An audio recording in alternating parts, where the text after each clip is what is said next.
Salve galera, bom dia, bom dia, bom dia. Mais um episódio do Matosinho Cast.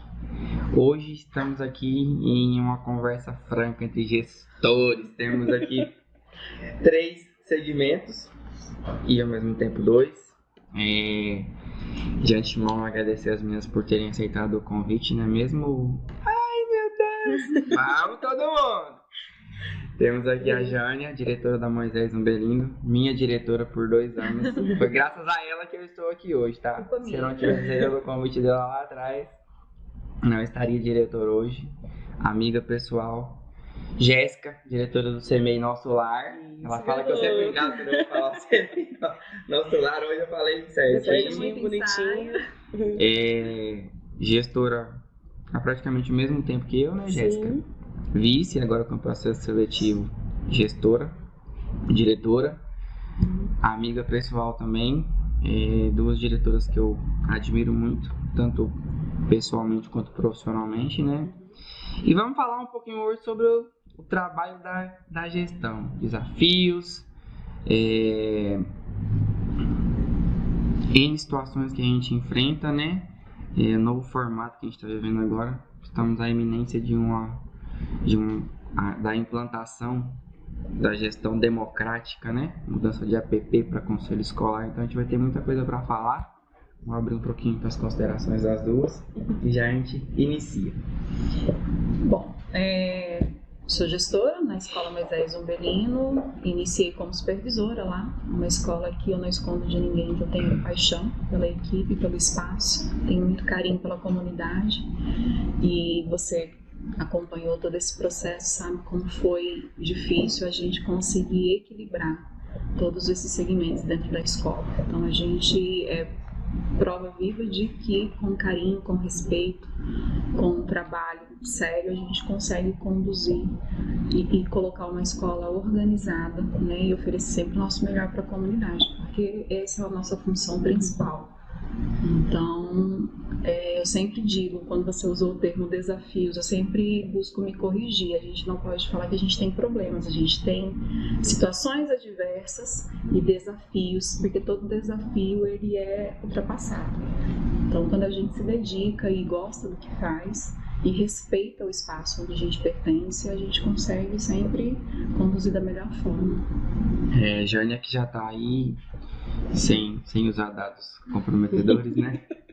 Mas todos nós aqui já trabalhamos juntos. Sim. Na mesma escola, né? Jânia foi gestora, tanto minha quanto da Jéssica.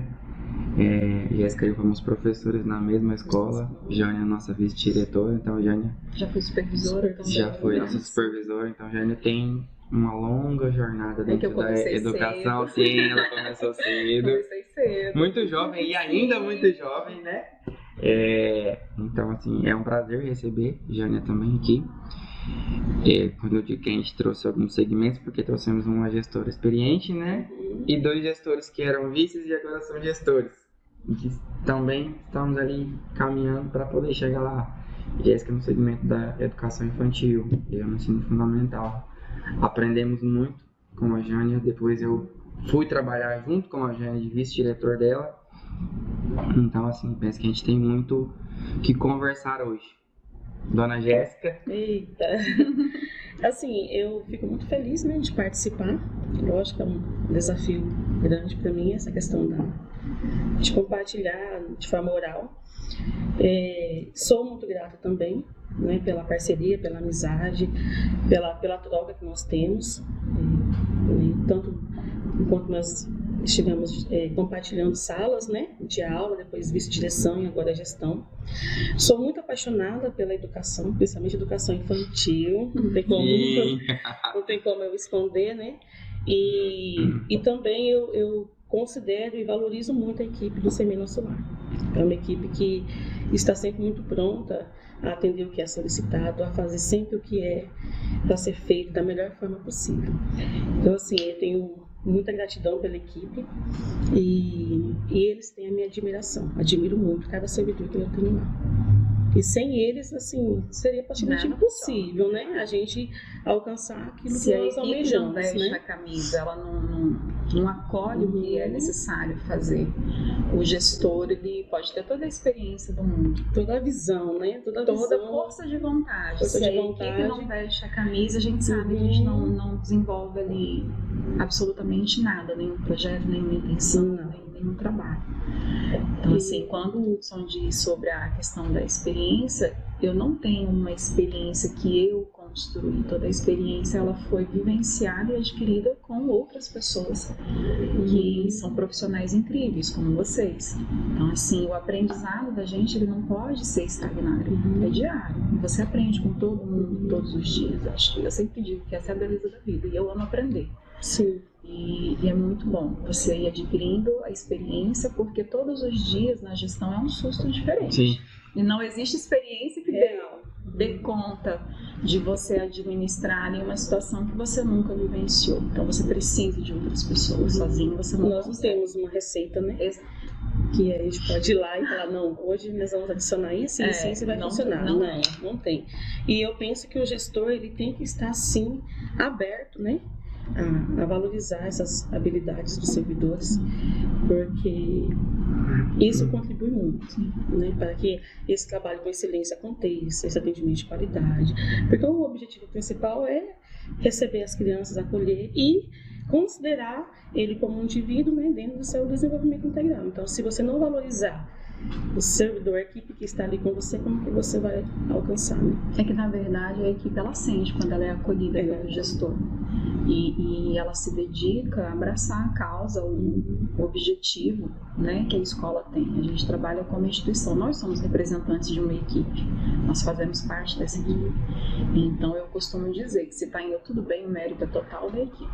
E se algo aconteceu de errado, a responsabilidade foi minha, que não soube administrar e acolher essa equipe. Então, assim, óbvio que a gente comete erros, porque ninguém é perfeito, nós estamos aprendendo, isso é fato. Só que é você também ter a humildade e o caráter de você reconhecer, olha, eu errei aqui, me ajuda. Então isso, e a equipe sabe, a equipe percebe. Quando você tem essa honestidade na fala, nas atitudes. Então, assim, são desafios. Eu sempre digo para todo mundo que, apesar de todos os desafios, eu sou apaixonada pelo que eu faço, tanto como supervisora de carreira, como gestora também, porque eu gosto de trabalhar em equipe, eu gosto de acolher as pessoas, eu gosto de ser acolhida pelas pessoas.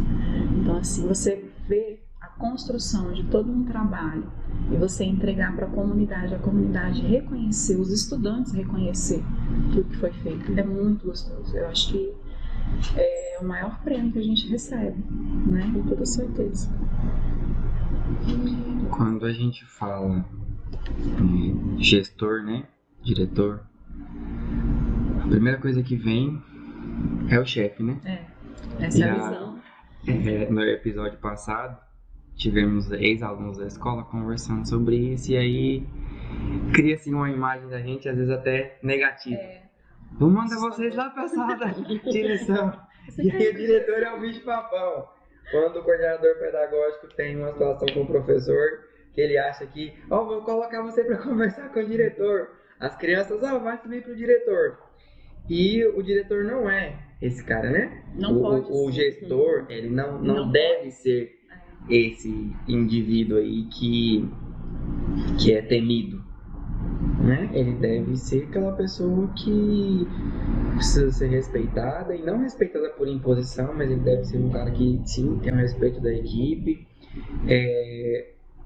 A sua conduta profissional tem que ser, ela precisa ser admirada, só que para isso o gestor tem que ser essa pessoa, né? Quando eu costumo falar de gestão, tenho pouca experiência com gestão, 3 anos, mas eu trouxe muito do que eu vivi em sala para gestão, né? Eu penso que todo gestor tem que ter experiência como professor, é muito importante. Jânia foi professora de sala de aula, Jéssica também, e eu fui. Então, assim, é muito importante porque você conhece de fato, né? O gestor é o cara que precisa garantir que a equipe escolar tenha condições de trabalho. Exato. Penso que eu só consigo ver assim, o nosso papel é garantir que a equipe escolar tenha condições de trabalhar. É só isso. Às vezes temos alguns percalços com a mantenedora, uma situação aqui outra ali, que a gente tem que ir lá, filtrar e tirar o impacto o maior possível para que os professores não sintam, e não só os professores, toda a equipe escolar, né? Jéssica passou por uma situação de mudança de prédio. Sim. E desafiador. não fiquem surpresos, mas os diretores conversam muito entre si. Então a gente aqui, principalmente, tem outros diretores que a gente sempre conversa muito. Então a gente acaba conhecendo a realidade um do outro, né? E às vezes ajudando naquilo que é possível. Jéssica passou um perrengue com a mudança de escola, danado, né? Sim. Jânia e eu estava lá nessa época, a gente passou problemas com a estrutura física, funcionário, que todo mundo passou também, os servidores. E aí o que elas disseram aqui agora há pouco, a equipe, né? A equipe. Tanto Jéssica quanto nós lá na Moisés, temos uma equipe que abraça. Aí agora eu vou dizer da Ulisses. Também temos uma equipe aqui, tá ali o Fábio. Cara, o Fábio esse podcast aqui acontece muito por conta dele também. Então é o empenho de toda uma equipe para que as coisas aconteçam. E o gestor, ele pode ser o cara mais intitulado do mundo. Ele pode ter títulos de certificações tanto que ele quiser, ele pode ter conhecimento tanto que for. Se ele não tiver uma equipe que trabalhe junto com ele, o trabalho dele vai ser em vão. Na verdade, assim, eu sempre que eu tenho a oportunidade, a minha definição do que é ser uma gestora nós precisamos ser escudo da equipe, telhado da equipe e a retaguarda da equipe. Então você tem que estar atento ao que a sua equipe precisa hoje. Que eu seja escudo, que eu seja telhado, que eu esteja na retaguarda. Tem que ter essa visão, porque se você deixa a sua equipe à própria sorte, cada um se vira como pode, não existe uma equipe estruturada, então tampouco você consegue. Você pode até dar 1, 2 passos, mas por que dar 1, 2 passos se limitando se você pode juntar todo mundo e atravessar em quilômetros? Uma fronteira total. Então assim, e não é da noite pro dia que esse trabalho acontece. Primeiro você tem que ganhar a confiança da equipe. Porque nós sabemos que infelizmente existem pessoas que já passaram pela gestão que não souberam administrar essa situação humanizada, né? E acaba deixando marcas nos servidores, na gente também, nós também já passamos por isso. Então, o que eu sempre procuro fazer é me colocar no lugar do outro. Existem formas de você, nem tudo você consegue conduzir da melhor forma, às vezes você não vai conseguir ajudar 100%, mas se você tem respeito no não, agora eu não posso, sinto muito, mas agora ainda não, é a forma como você coloca, sempre com respeito. Então eu tenho muito esse cuidado e a gente precisa ter esse cuidado com o todo, com o estudante, com a comunidade, ser firme na medida, mas sempre respeitoso. Você precisa, muitas vezes um pai chega, falando agora um pouco também da comunidade que faz parte, né, que o pai chega, ele está tão perdido assim naquelas questões pessoais, principalmente de onde eu venho, da Moisés Umbelino. Nós sabemos que a comunidade ali ela é carente de cuidados, de políticas públicas voltadas para aquela comunidade. Então você tem que ter esse olhar também, respeitoso, carinhoso, mas nunca não, para eles qualquer coisa serve, não serve, só serve o melhor. Para eles é que tem que ter o melhor. Porque muitas vezes a única coisa que eles têm é a escola. A única coisa que eles têm é o que eles recebem dali. Então, eles vão ter sempre o melhor, sempre. Mas isso não significa que você vai passar a mão na cabeça. Significa que você vai chamar, você vai ouvir, você vai orientar, se você tiver essa capacidade, ou direcionar para as pessoas que possam passar essa orientação, fazer esse atendimento. Mas isso tudo é com muito cuidado, muito respeito. Logo quando eu cheguei na Moisés, era uma comunidade muito ferida por questões sociais. Então, para a gente conquistar ali um espaço na vida desses pais, a confiança desses pais, foi um trabalho longo. E graças a Deus a gente venceu. Falo a gente porque o Hudson estava lá até janeiro, fevereiro, e ele viu os resultados, ele também colheu frutos. de todo um trabalho que a gente colocou ali, de receber esses pais, mostrar para eles que eles precisam sim cobrar sempre o melhor. Porque eles já chegavam com aquela assim, desculpa estar aqui perguntando. Não, você tem que estar aqui questionando. Porque se você não aponta onde a gente precisa melhorar, a gente vai achar que está tudo bem, que a gente está 100%. E ninguém é 100%. Então a gente precisa ter esses apontamentos para entender a cabeça desses pais, onde a gente está precisando melhorar. Não é onde a gente está errando, é onde a gente precisa melhorar. Porque nós também estamos aprendendo, nós somos aprendentes constantes. Então, assim, tem que ter esse acolhimento também da comunidade. E aí é a importância da escola estar de portas abertas, né? A gente via muito isso lá, os pais envergonhados de chegar até a sala da gestão. Às vezes eles batiam a porta assim, todo acanhadinho e falavam lá de fora. Aí quando você consegue trazer a comunidade e inseri-la de fato, né? Porque a escola, ela faz parte da comunidade. Os servidores da escola, mesmo não morando ali, mas eles são parte daquela comunidade, né? A gente passa a maior parte do nosso tempo útil lá na escola. Fazendo interferências diretas na vida deles. Na vida deles. A gente vivencia a realidade deles o dia inteiro. Então, se eu não me faço presente ali, e se eu não mostro para eles que eles também fazem parte daquilo ali, eles não vão chegar.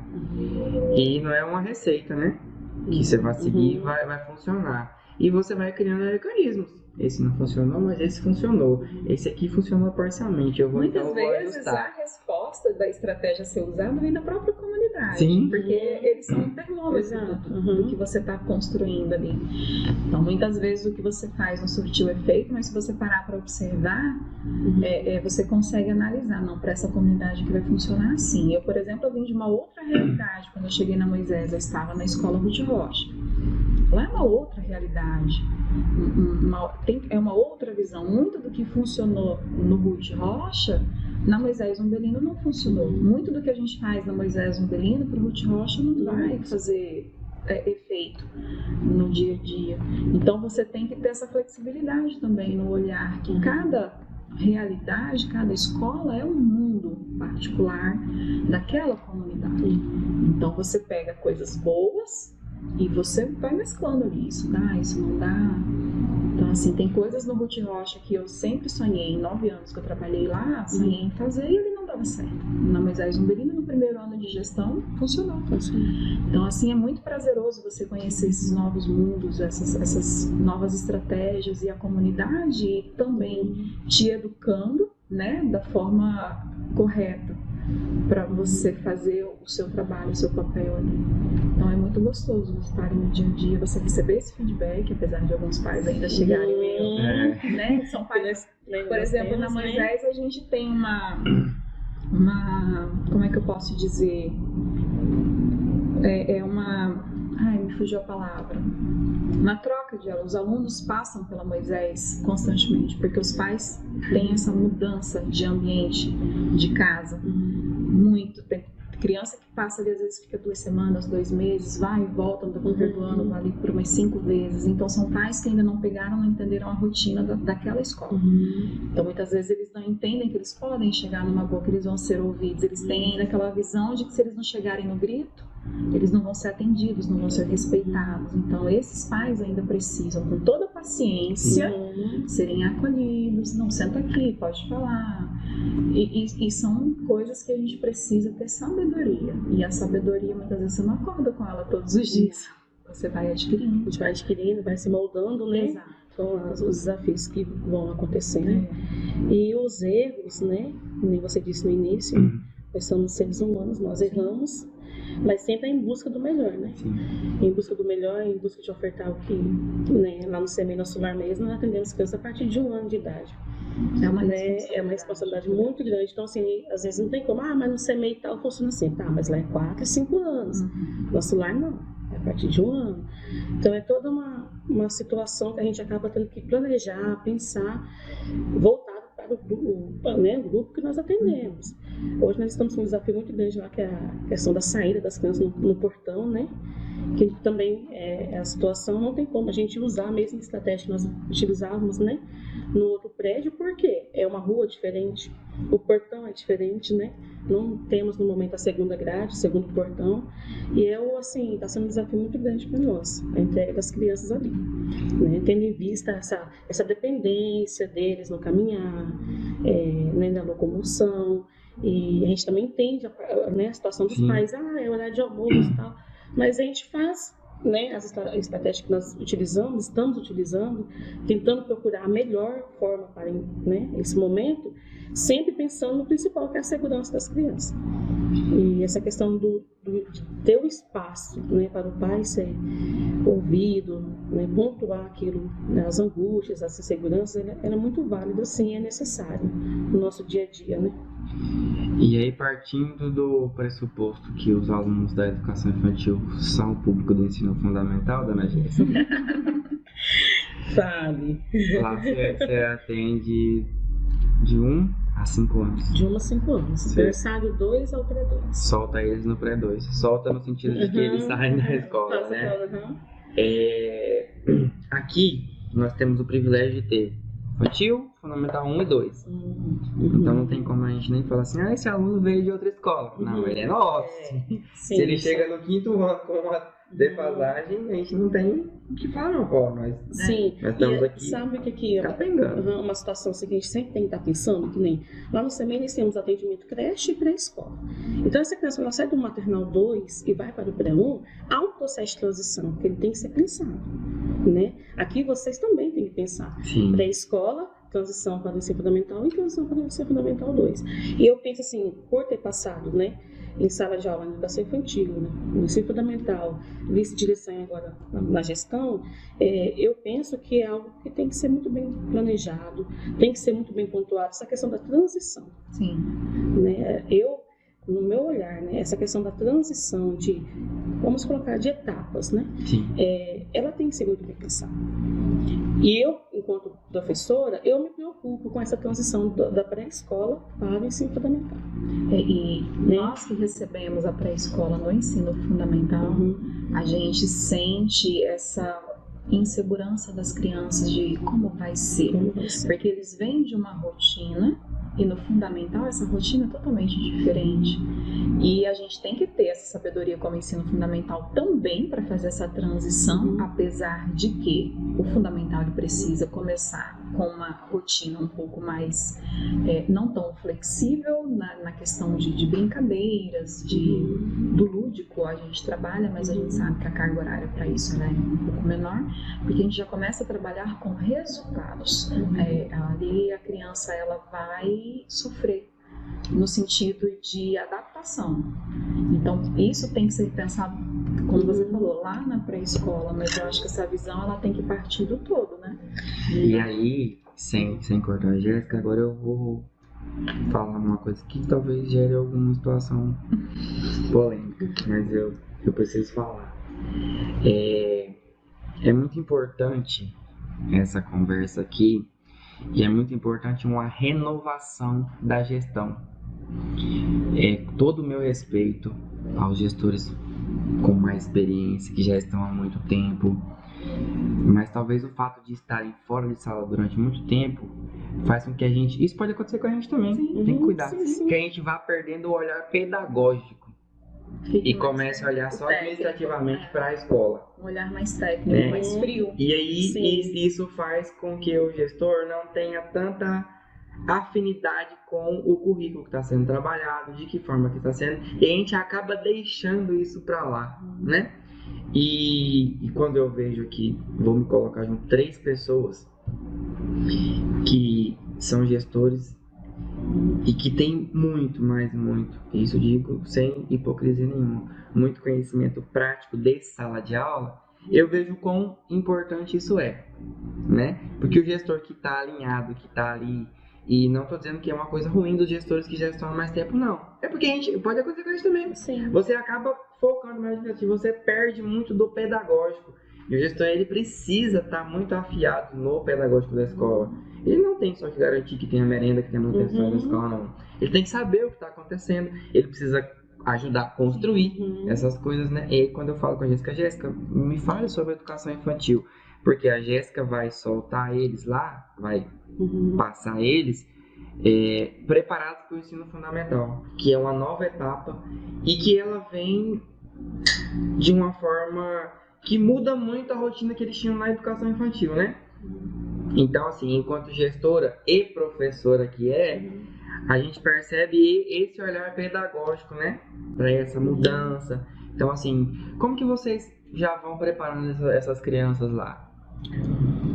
Porque assim, eu não sou a favor, eu como professora e como gestora, eu não sou a favor da escolarização, da alfabetização na educação infantil. A criança no pré-2, sim, ele tem maturidade, no pré-1. A educação infantil, ela é cheia, né, de força de vontade, curiosidade. Então, o professor, ele vai estar ali. Tem um currículo bem rico. Um currículo maravilhoso. Ele tem ali, ele vai propor. Ele vai propor em várias situações esse convívio com esse meio, né? Com as letras, os números, digamos assim. Só que eu também o uso do caderno, tudo isso. Só que eu também não sou a favor de trazer para a educação infantil a questão da escolarização. Nós temos que pensar que nós estamos lidando com crianças pequenas e bem pequenas. Temos que pensar em valorizar a infância. Aí chega lá no ensino fundamental, tem-se uma prática de podar, de esquecer da infância. É que, na verdade, assim, se você traz para a pré-escola essa responsabilidade da alfabetização, você acaba atropelando etapas que são muito importantes para a criança estar preparada para ir para o fundamental. E o ambiente ali da educação infantil, vou falar, né, da área que eu estou, ele tem que ser um ambiente de potencialidades, né? Onde ele vai potencializar o desenvolvimento integral da criança. Então, todo o espaço, a partir do momento que ele, 7h30, passou do portão para dentro, ele está aprendendo.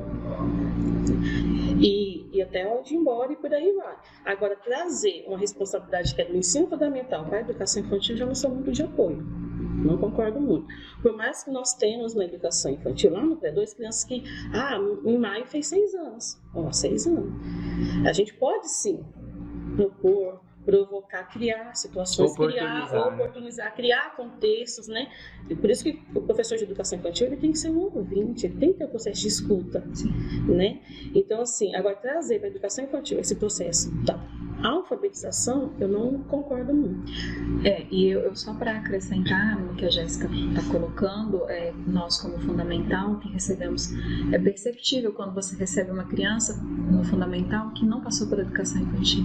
É visível a dificuldade, aquela criança não recebeu o mesmo preparo da criança que passou por todo esse processo, por todas essas oportunidades de vivenciar a infância. Então, assim, também fica uma lacuna muito grande na vida dessa criança. É uma dificuldade maior para ela, mas também a gente consegue ir sanando no decorrer.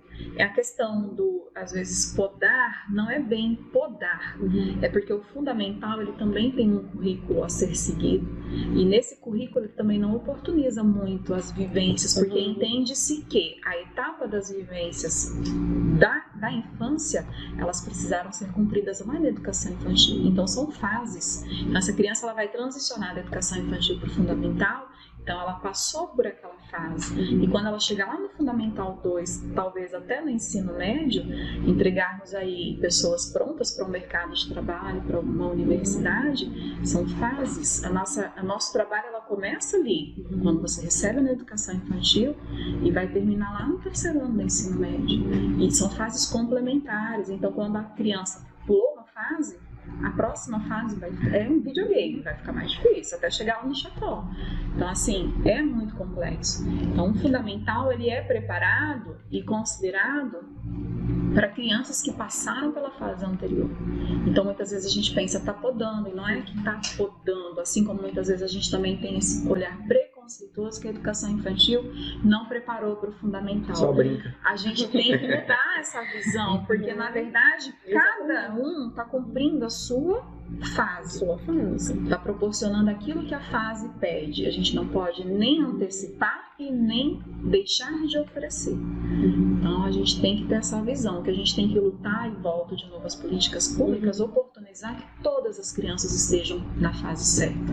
dentro das escolas. Agora, que essa questão da transição para o ensino fundamental, ele tem que ser discutido sim, pensado e planejado, Tem que ser revisto, atualizado. Na verdade, o nosso sistema educacional ele precisa ser atualizado e com uma certa urgência. Digo a nível municipal.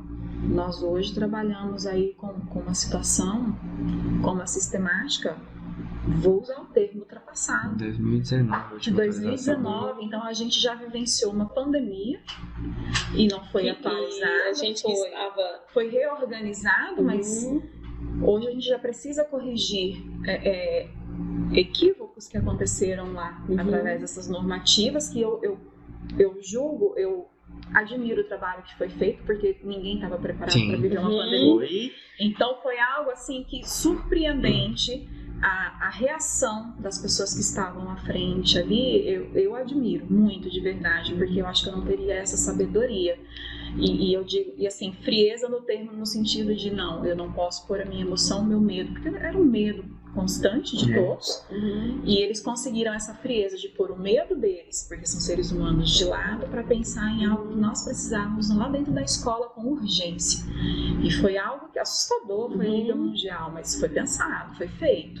Houve situações que a gente precisa retomar e corrigir, sim, sempre haverá, e tudo bem. Só que a gente precisa trabalhar. A gente hoje tem um currículo, a BNCC está aí e já está sofrendo transformações, e a nossa sistemática está lá em 2019 com documentos, fichas que não fazem sentido, que não abraçam a realidade da escola. Hoje a gente vive aí um PAI no fundamental que a sistemática não corresponde, não casa. O próprio livro didático que a gente utiliza não tem concordância, então a gente fica aí perdido. O que era?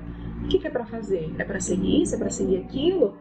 E aí vem uma enxurrada de novos projetos do governo federal, do governo estadual, do Tribunal de Contas, e cadê? Qual é o nosso norte? Cadê o nosso caminho? Qual que é? A gente está aqui, eu me sinto assim, a visão que eu tenho, parada diante de vários caminhos que eu preciso percorrer e ao mesmo tempo ser um labirinto, porque você está correndo ali, você não chega em lugar nenhum. Então isso precisa ser revisto, precisa ser atualizado, reformulado de uma forma. Eu sei que não é fácil, eu entendo isso. Eu entendo que isso não é um trabalho fácil, demanda tempo, mas precisa ser iniciado. Né? Já passou, nós estamos em 2024, com uma realidade batendo a nossa porta e uma realidade com uma mudança constante. Hoje é uma coisa, amanhã já vai ser outra. E a gente não está dando conta de acompanhar. Eu me sinto assim atrasada há anos-luz quando em matéria de educação. E assim, a gente que passou por essa pandemia, né, estávamos lá com toda aquela situação, né? A gente sabe que as crianças daquela época não são mais as mesmas crianças de hoje, né? Houve uma transformação no perfil dessas crianças gigantesca. Então aquilo que a gente usava antes da pandemia não... E na verdade ela deixou sequelas, né? E a pandemia, ela, além de trazer um impacto muito grande para todos nós, emocionalmente, na questão das crianças, na questão da aprendizagem e tudo mais, a pandemia serviu de alerta para a gente. Ela trouxe um holofote muito grande, porque, de certa forma, nós já vínhamos a palavra não é decadência, mas nós já vínhamos ali no sinal de alerta mesmo, né? Capengando. Quando a pandemia chegou, ficou visível que aquilo que já estava sendo feito ali já não estava surtindo tanto efeito mais também não. Porque foi visível a dificuldade desses estudantes que já estavam na escola no 3º e 4º ano, os meninos do Fundamental 2, a dificuldade que eles tiveram também. Não vivenciamos aqui, mas o Fábio estava no Fundamental 2, e aí a gente viu a dificuldade que eles também tiveram. Eles fizeram a educação infantil e o Fundamental 1 inteirinho. Então tinha alguma coisa ali já. Então assim, já passou do tempo, a hora de que tudo fosse repensado realmente, né? Porque, poxa, tivemos a pandemia, na pandemia a gente teve um atraso, mas ficou claro que já tinha. Já vinha, né? E outra coisa, essa que a pandemia defasagem também, a pandemia, ela trouxe para nós agora, digo, como profissional da educação, o nosso despreparo com o mundo tecnológico. Sim. Por mais que a gente tinha ali uma familiaridade, a gente não tinha preparo, equipamentos apropriados, e a gente tinha estudantes que eles... Hoje uma criança sabe muito mais que a gente sobre tecnologia, isso é evidente. Mas a gente ainda não tinha nunca se colocado nessa situação de como que eu uso a tecnologia a meu favor como educador. Então foi, vou usar uma expressão, uma lapada na gente, como educadores ali. E aí agora, saindo de uma realidade onde todas as crianças tinham acesso a essa tecnologia, e eu pude fazer essa transição para uma escola onde as crianças não tinham acesso nenhum à tecnologia. E aí foi uma peneira social muito grande, Sim. porque é tão visível que quem tem uma estrutura familiar financeira um pouco melhor que no nosso país hoje, para você ter essa estrutura, você, o pai e a mãe, eles precisam, né, sair de manhã, voltar tarde da noite para conseguir dar o básico, a essência para o filho hoje. E o governo também foi pego de surpresa porque ele também não tem política pública para conseguir conduzir essa situação. Então hoje a comunidade Capelaço, a gente a sequela da pandemia ficou até hoje. Mas já passou tanto tempo, passou, mas ficou. E vai ficar. E essas crianças que vivenciaram e passaram por essa peneira e não tinham acesso, e até hoje ainda não tem, no bairro, por exemplo, não tem rede de internet acessível para todos. Nós sabemos que na escola nós passamos por essa dificuldade para conseguir uma empresa que oferecesse internet. Então, no bairro, a criança na época não tinha como assistir uma aula online, porque não tinha internet, não tinha um computador. O pai, muitas vezes na pandemia, ficou desempregado, precisou vender o telefone para comprar o alimento para casa. Então, como que eu posso comparar? Não tem como. E essa sequela vai ficar. Hoje, os nossos estudantes, que eram nossos na época da pandemia, pós-pandemia, hoje estão ali no ensino fundamental 2, na escola ao lado do Estado, com lacunas assim, gritantes. E quem vai pagar o prejuízo dessa criança? Ninguém vai conseguir. E que estímulo essa criança tem para se dedicar, para ela correr atrás desse prejuízo? Porque o pai e a mãe muitas vezes não tem como ser presente na vida dessa criança. E aí? Quem vai estar lá ensinando? Olha, meu filho, você perdeu, mas agora o diálogo também muitas vezes não existe, porque o próprio pai também não foi criado e informado dessa forma. Então também cabe à escola orientar o pai, precisamos dialogar, as crianças precisam ser ouvidas, orientadas. É um ser humano que você está entregando, você tem que preparar ele para o mundo. Então assim, são tantas coisas que nós educadores vivenciamos, que se a gente não conseguir se manter firme, muitas vezes num olhar frio e técnico, a gente acaba trazendo pra gente tantas coisas que você acaba adoecendo, porque são coisas que não dependem só de você. Você não tem como fazer um trabalho de assistência social, mas acaba tendo que fazer. Você não consegue fazer política pública, mas você acaba tendo que estar ali fazendo. E você está brigando por um direito que você vê que a comunidade dos estudantes precisam, mas muitas vezes você não é ouvido. Você está ali cobrando como profissional da educação. Olha, precisamos ver isso aqui, a gente precisa disso aqui, a gente quer um caminho, um norte. E não vem na rapidez, na velocidade que a gente precisa. Então tudo isso precisa ser repensado, ser revisto, e eu sinto assim que a gente está meio que um labirinto. É um labirinto. Então é muito triste, mas a gente ainda continua lutando. O que eu ia dizer agora, a gente vive um cenário que não é tão favorável, mas daí vem a nossa capacidade de gerir, né? É nesse momento que a gente precisa colocar em prática tudo aquilo que a gente construiu de aprendizado no decorrer da nossa carreira profissional, né? Tanto enquanto professor quanto enquanto gestores. Se a gente ficar esperando só das mantenedoras, né? Demora muito para acontecer, porque nível de rede, seja ela municipal, estadual ou federal, até que chegue às escolas demora um pouquinho. Então, se a gente, enquanto gestor, mesmo que a maioria das coisas fogem da nossa alçada, né? A gente não tem esse poder todo que as pessoas pensam que a gente tem para poder fazer as coisas acontecerem, não. Dentro da instituição, a gente consegue fazer muita coisa sim, mas a gente ainda é muito atrelado à mantenedora. Mas a gente pode sim criar meios para que sejam amenizados esses impactos e essas situações. E isso exige muito trabalho e dedicação, e isso exige muito conhecimento técnico do que vai ser feito, né? E não só conhecimento ali de teoria. Isso exige muita prática da gente. A gente que vivenciou sala de aula e agora gestão.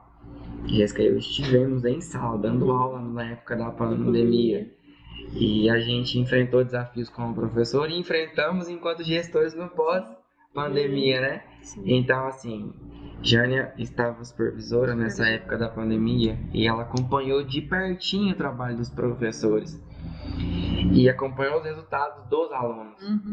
Então, assim, a gente teve a oportunidade de vivenciar lá o dia a dia dos estudantes e depois o dia a dia com os professores para a gente poder recuperar isso.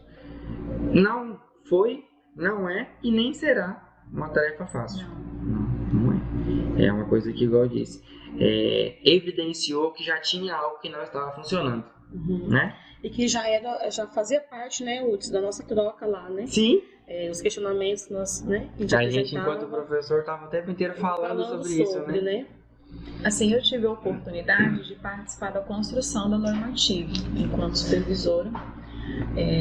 Nós tivemos essa oportunidade, mas muitas coisas do que estava ali a gente entende que a gente não pode escolher tudo, porque a sistemática ela precisa englobar todo um sistema, não é a particularidade da escola, e a escola tem a sua autonomia para trabalhar a flexibilidade que é permitida pela sistemática. Só que a gente precisa sempre estar pensando que gerir uma escola, gerir um sistema educacional, ela precisa de uma resposta muito rápida. Porque, como eu falei, hoje em dia o mundo ele muda constantemente, é uma mudança diária, sempre tem uma novidade, mesmo porque, querendo ou não, hoje, no pós-pandemia, a educação ela está toda atrelada à tecnologia. A tecnologia é algo que não para, ela é constante, a mudança. Só que a educação não está acompanhando. E aí a gente acaba atrasando um desenvolvimento e que outros países têm essa visão. E engenharia exige essa visão. A gente até brinca, visão além do alcance. Sim. Porque hoje você, como gestor, você tem uma situação ali na sua frente, mas você tem que olhar todas as possibilidades do que a sua decisão vai causar. Quais são as possibilidades de erro? Quais são as consequências da sua decisão? Mas e aí? Você tem que ter um plano A, B, C, um alfabeto inteiro. Muitas vezes acontecem situações aí que fogem do controle de toda uma situação, de gestores ou da própria mantenedora. E muitas vezes você vai tomar uma decisão e as pessoas falam, mas você não está pensando de uma forma negativa? Não, eu não estou pensando de uma forma negativa. Eu estou criando previsões para eu ter uma segurança para não colapsar dentro da escola. Porque, como o Hudson falou, a gente é responsável pela merenda escolar. Se por acaso acontece uma paralisação, você tem que ter certeza que aquela merenda escolar não vai estragar. Você tem que, a gente vai precisar trabalhar um pouco mais, como na própria pandemia, o nosso calendário de 200 para 220, depois veio para 210 dias letivos. Aquela merenda vai. E estou citando como exemplo a questão da merenda. Tem todo um recurso de manutenção predial, de recursos pedagógicos, papelaria, higiene. Então, tudo isso você precisa. Então, o gestor ele tem que estar sempre com um leque de cenários abertos. E não é só uma situação quando se apresenta, não é só aquela situação. Ela tem várias raízes e você tem que estar de olho em todas. Você tem que ter planos para todas e saber que dali ainda, depois de você planejar, tudo ainda vai dar errado. E saber lidar com esse erro. A cabeça de um gestor é um computador com várias abinhas abertas ali em cima. Você vai passando assim, esse agora não, ainda não. E a gente tem que estar atento a todas essas abas, né? E quando eu perguntei para a Jéssica sobre a educação infantil, porque é a área dela, né? É porque a gente trabalha muito com aprendizado, na educação infantil tem o que tem que ser, o que deve ser proporcionado, o que eles podem, até vou falar do processo que a gente passou, tinha uma questão sobre educação infantil, né? Tinham várias alternativas lá e a alternativa certa era experienciar e brincar, né? Não, é a da BNCC, né? Isso. Aquela questão da BNCC, que é o cuidar e educar, que são indissociáveis.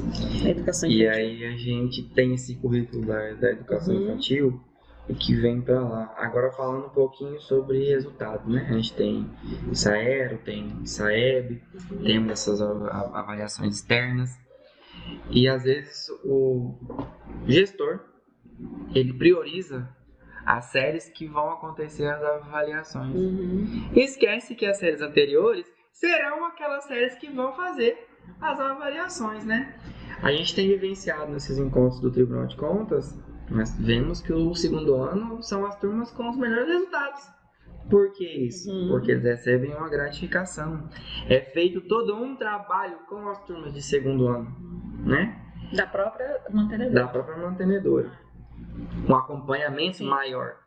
A escola pode fazer isso? Pode, a gente faz. Só que não existe um incentivo financeiro. Mas o professor recebe. Já, ele recebe sim. Mas se ele receber um incentivo, eu acho que isso vai incentivar de fato. Isso a mais, né? E aí a gente vê. Mas por que chega no terceiro ano os índices caem um pouquinho? Porque acaba que os do segundo são preparados para fazer a avaliação externa e não para contemplar as habilidades do segundo ano. Porque a avaliação externa não contempla num todo as habilidades do segundo ano. Ela traz habilidades ali superficiais. Se você olhar o que a BNCC traz em relação às habilidades, falta muita coisa nas avaliações externas. E aí você vê um terceiro ano que cai um pouquinho o rendimento. Mas por quê? Porque de certa forma foi trabalhado muito para avaliação externa. Se tem uma cobrança muito grande, agora falando enquanto professor, em cima dos professores do quarto ano, para entregar prontinho lá no quinto, mas esquece que o abençoado passou pela educação infantil, primeiro, segundo, terceiro e quarto. Eu sempre costumo dizer, Hudson, assim, que eu vivenciei muito essa questão de Saeb, né, que é o famoso IDEB, que as pessoas tanto falam, e a minha fala sempre foi a mesma. O nosso aluno, ele é nosso produto desde o primeiro ano. Então você precisa se dedicar a ele por todo esse processo, porque o quinto ano é um fechamento de um ciclo. Então ali são as consequências do que você trabalhou nos outros anos, nas outras séries. Então não adianta você querer preparar um aluno para uma avaliação externa no último ano do ciclo dele. O resultado não vai corresponder. Pode ser até um resultado bom, mas não é um resultado satisfatório, porque pode ser melhor. Então é preciso mudar essa visão de que o aluno, de que só o segundo, terceiro, quinto ano, que hoje com o Saero é o que são as séries da vez, né? Você precisa mudar essa visão. Você não pode pensar no aluno só como uma avaliação externa, um resultado. O número é uma consequência do seu trabalho. Essa é a visão que você, como gestor, como professor, como supervisor, tem que ter.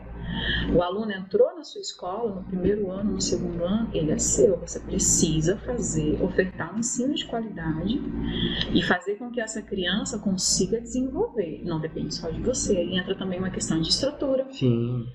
A questão hoje, por exemplo, no nosso município, a carência de professor é muito grande. Nós temos hoje estudantes que não recebem a recuperação paralela, que é um dever da escola, né?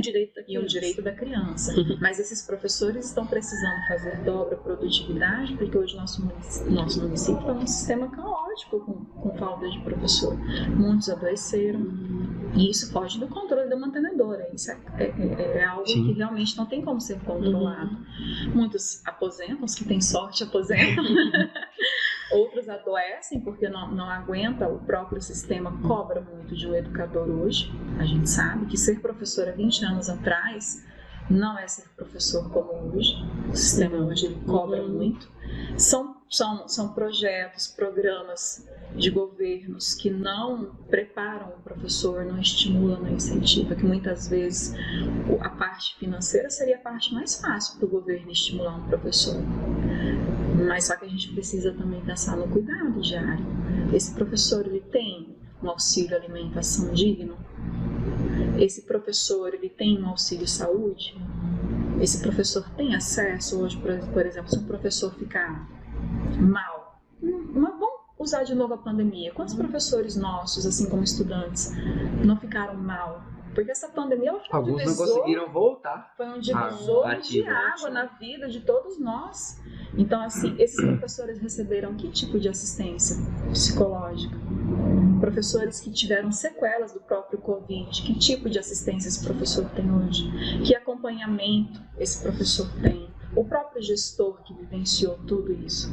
Hoje em dia, nós como gestores que temos que abraçar todos os problemas de dentro de uma escola, que assistência a gente tem? Que cuidado a gente tem? Que acolhimento nós temos? Então, tudo isso interfere no resultado lá dentro da sala de aula. Nós já vivemos situações, cito a Moisés Umbelino, hoje nós temos 6 salas de aula para atender 15 turmas. Nós temos que usar um prédio ao lado, que é da Felipe Anselmo. E graças a Deus temos a Felipe Anselmo para nos ceder salas de aula. Nós não temos espaço adequado para trabalhar uma recuperação paralela. Nós não temos hoje uma estrutura para oferecer a refeição para as nossas crianças. Não temos um pátio coberto. Então, tudo isso também desmotiva. A própria criança chega na escola, se a escola não está adequada. E por mais que o gestor faça ali uma pintura, mantenha sempre tudo funcionando, o espaço ainda não é um espaço adequado para essa criança. Não é ainda um espaço pedagógico. E quando eu digo espaço pedagógico, não é você pôr cartaz na parede. É você trazer um espaço apropriado para essa criança socializar, vivenciar aquela fase que ela se encontra. Então, assim, tudo isso também tira o incentivo, não estimula o professor. Porque hoje o professor, ele vai... Mas temos também pontos positivos. Hoje nossos professores têm notebooks. Então, depois da pandemia, tivemos essa consequência que foi positiva. Então, nem todos, alguns ainda não, que entraram recente, ainda não têm esse acesso. Mas quem estava mais tempo recebeu seu notebook, então consegue fazer seu planejamento. Porque antigamente a gente sabe que a gente vinha de uma tecnologia que nem todo mundo conseguia ter um computador. Na escola mesmo, lá no RUT, a gente conseguia, ele tinha 4 computadores para 20 professores, 22. Então era um rodízio ali, cada um tinha o seu dia da semana para planejar.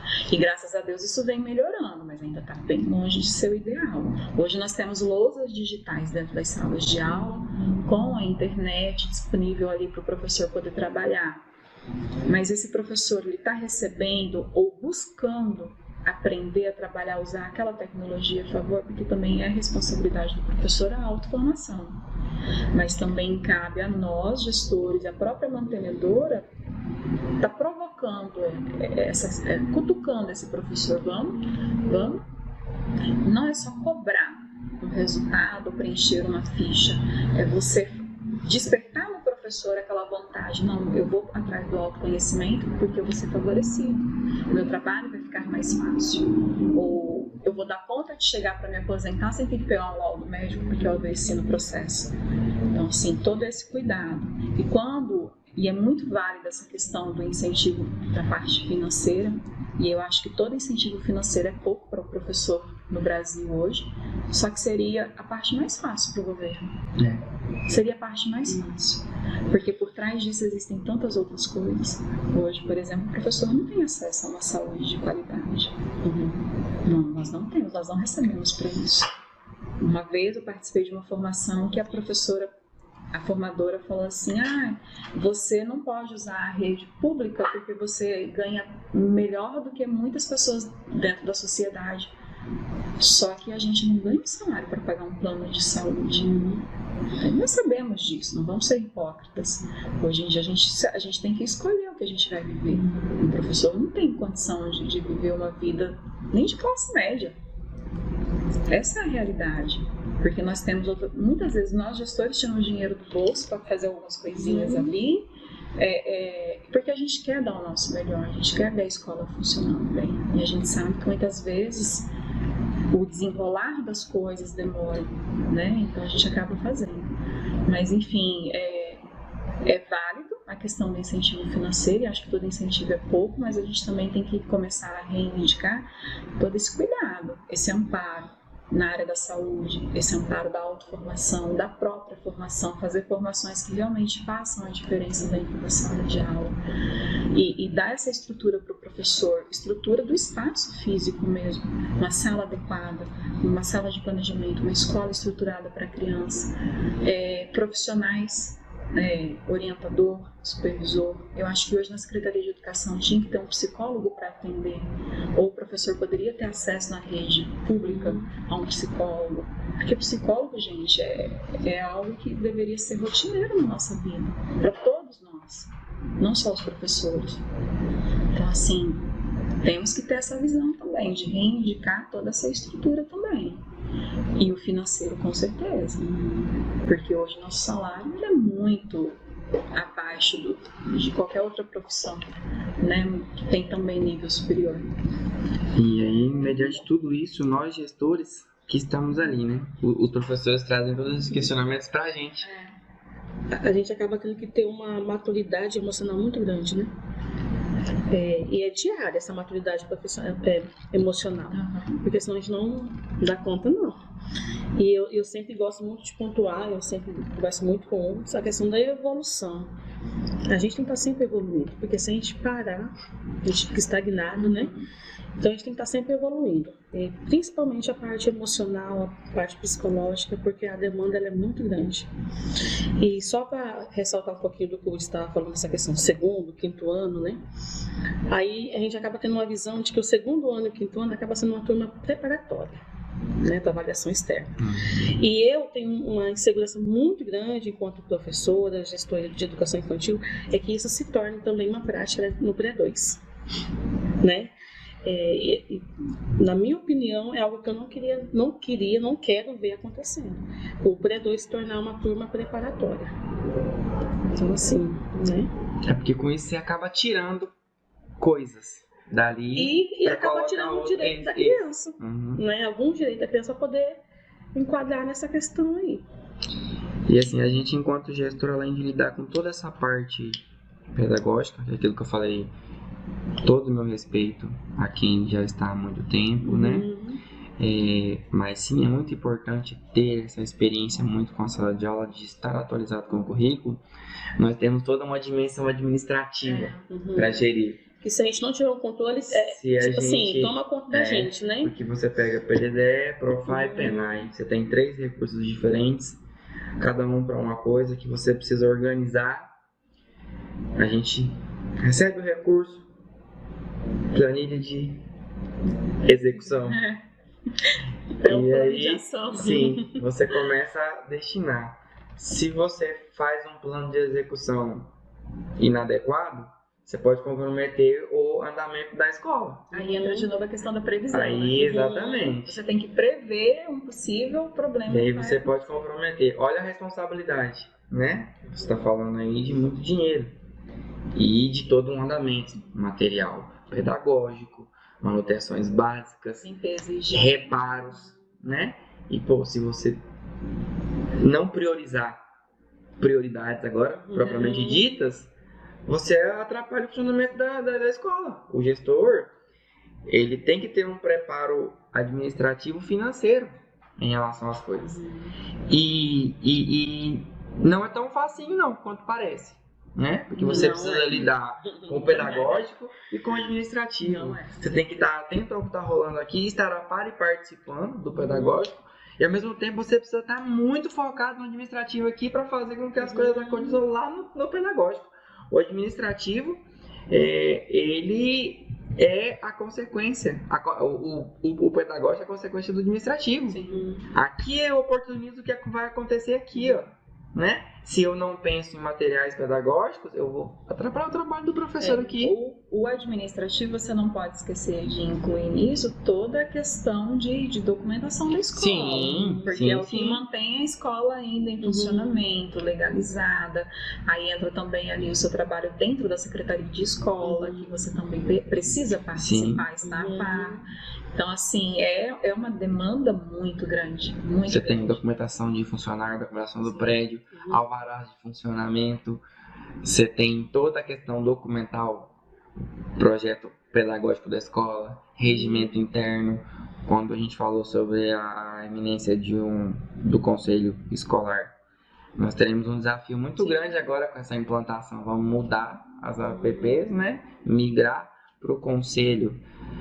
Não é a mesma coisa, né? São segmentos parecidos no intuito, mas a organização é outra, né? Então você vai ter representante dos estudantes com mais de 16 anos, você vai ter representante da comunidade que não tem filho na escola, você vai ter representante dos servidores.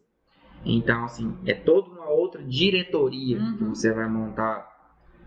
Mas na gestão democrática, todo mundo vai ditar como ser feito? Não. Decisões vão ser feitas de maneira coletiva com os representantes da diretoria. O diretor continua sendo a figura do presidente ali, mas vai haver esse consenso entre partes, né? Nós recebemos esses 3 recursos que eu citei aqui, Profab, DDE e PENAI. A gente é responsável por gerir isso, por organizar a merenda, quantidade. Se eu tenho um depósito pequeno, eu tenho que organizar o cronograma de entregas. Sim. Né? Então, assim, quando eu disse que são várias abas abertas Sim, na cabeça de um gestor, são várias abas abertas. E, às vezes, tem-se uma visão da gente de que o gestor é um cara que trabalha pouco, né? Não precisa cumprir horário, porque ele não está em sala quando o sino bate.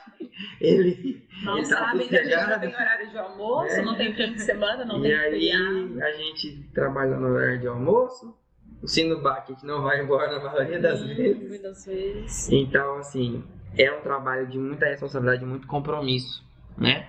Então, quando você se propõe a ser gestor, quando você quer participar disso, você tem que estar muito ciente do que está por vir. E disposto a abrir mão de muita coisa para... Quando você vai pensando, eu tô indo para poder descansar um pouco. Olha, não vá. Não vai. Não vá. Porque você vai ser responsável. O gestor, ele é responsável por muita coisa que acontece. E é um responsável direto. Exatamente. Então, assim, a gente tem que ter muito cuidado com o cargo de gestor, né? E muita responsabilidade. As nossas ações, elas refletem diretamente na escola. E uma coisa que eu acho muito importante, e sempre comento, o gestor não deve ser a estrela da escola. Não. Os protagonistas são os estudantes. Eles são os protagonistas. Com certeza. Nós temos que ser a pessoa que vai garantir que os professores tenham condições de trabalho, que os servidores de apoio tenham condições de trabalho, que toda a equipe tenha condições para que seja alcançado o que a gente quer, o resultado dos estudantes, que é o sucesso, né? Envolver a comunidade nisso é muito importante. Jéssica tem os pequenininhos.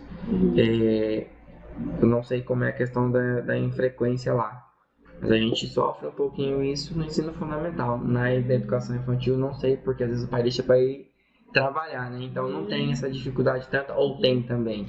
Não, a questão assim é mais questão de doente mesmo. Tá gripada, fica uma semana, né? Porque a gente sabe que crianças pequenas, né?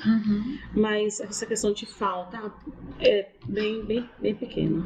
Então a gente trabalha com tudo isso, né? São reuniões de pais para conversar com estudantes que não estão vindo à escola ou com rendimento baixo. Você tem às vezes esses pais não vindo participar. É um constante trabalho de conscientização. E a gente acaba assim, é responsável do pai, não vou fazer. Mas se a gente não fizer, ninguém faz. Exato. E a gente pega muita responsabilidade que não é nossa pra gente. E isso é uma coisa que assim, involuntária. Você faz, sim, você faz.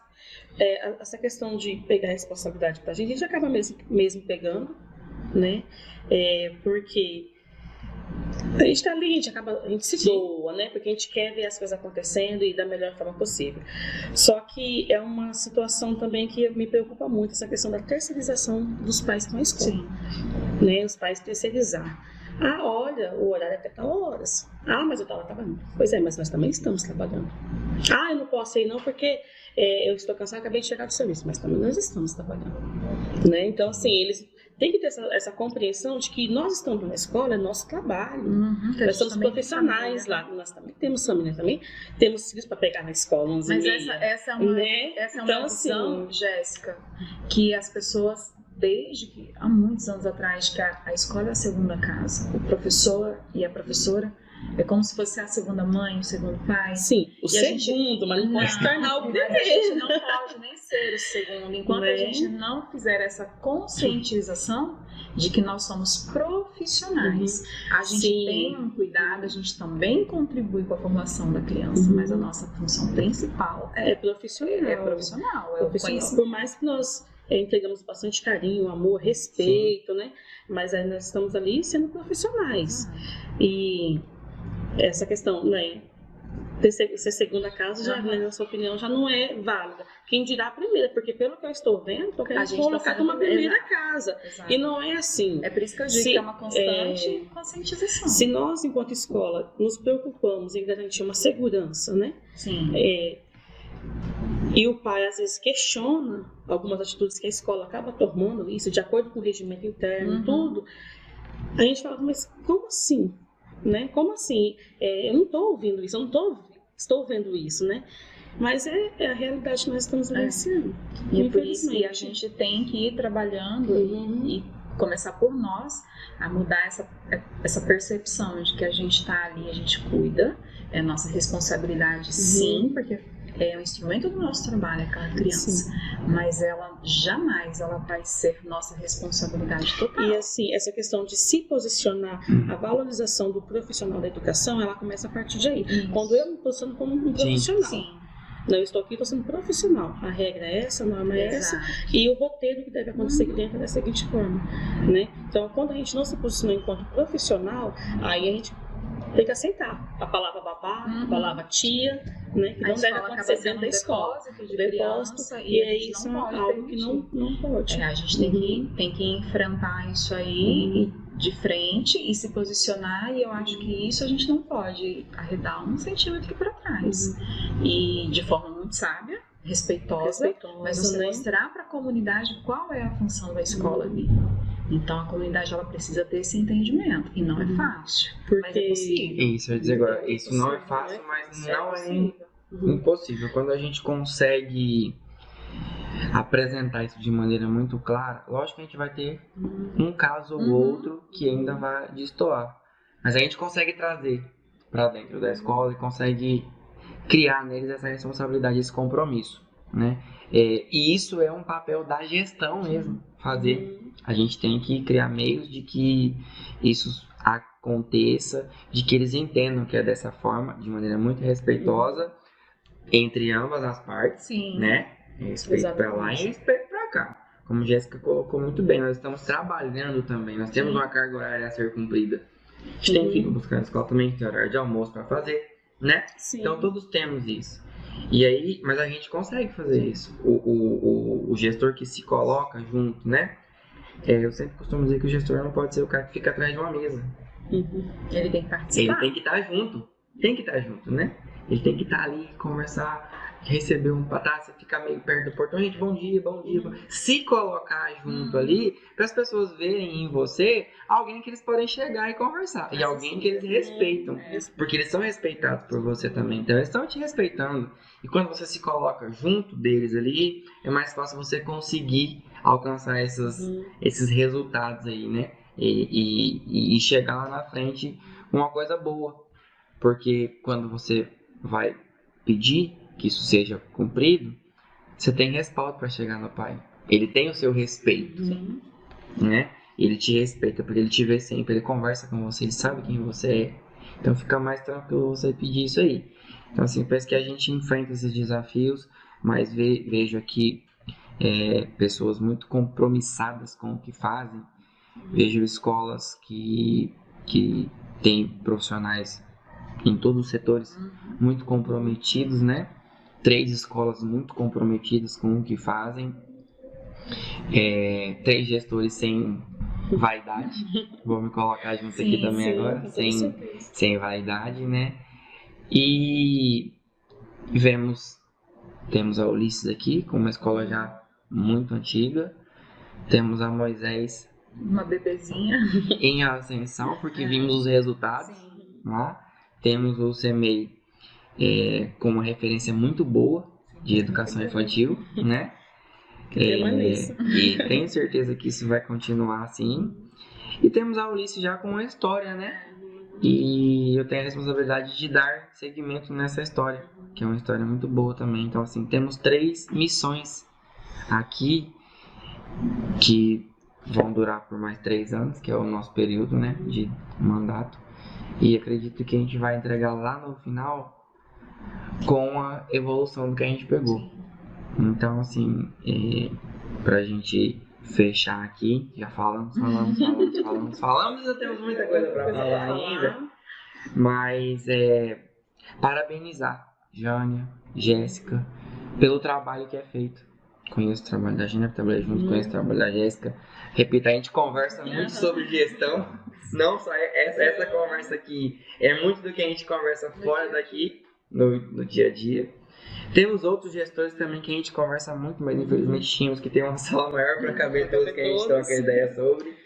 Mas assim, foi uma conversa muito boa, né? Sempre é muito boa. Quando eu resolvi convidar vocês para a gente compartilhar um pouquinho aqui, é para que mais pessoas possam ver como é feito, entender um pouquinho da organização de uma escola, né? Vai muito além de ter só merenda lá na hora do lanche, de ter salas funcionando, né? Chega diretamente com pessoas, emoções de pessoas, as nossas emoções também. Então, assim, vai muito além disso. Os gestores estão de parabéns, porque é uma missão nobre e árdua, né? Então, a gente só enaltecer o trabalho desses gestores. E assim, parabenizar vocês, agradecer pelo tempo cedido, né? Tiramos aqui uma manhã, ao meu ver, muito proveitosa, né? E é isso, agradecer vocês por terem aceitado o convite, pela troca muito rica aqui. E o Mateuzinho Cast está de portas abertas. Sempre que quiserem vir, só dá um alô que a gente organiza um café e traz todo mundo. É bom. Eu que agradeço o convite, a oportunidade aí de ser ouvida, né, por os meus anseios aí como gestora, como profissional da educação, e também algumas conquistas que a gente tem conseguido aí ao longo da nossa caminhada, né? Pequena caminhada, ainda tem muita coisa para acontecer. E é sempre muito bom estar com vocês e ter essa troca. Sou eu? Sim, dona Jéssica agora. Eu fico muito feliz, né? Gosto muito de conversar com você, com Jânia. A nossa troca ela é sempre muito assim, muito maravilhosa, muito pontual. Quero deixar aqui também o meu abraço para a equipe Semeia Nosso Lar. Equipe de Rocha. Equipe de Rocha, equipe maravilhosa. Quero agradecer também a equipe lá do Christian, que eles também ajudaram pra caramba na mudança. Fizeram também geral, né? Alexandre, o Anderson e o Thiago ajudaram pra caramba, fizeram até além do que, né? Então, assim, sem a equipe Semeia Nosso Lar e sem eles, a gente não teria dado conta. Jéssica viveu essa mudança conturbada no início do ano, né? Foi bem tensa, cheia de risos, choros e...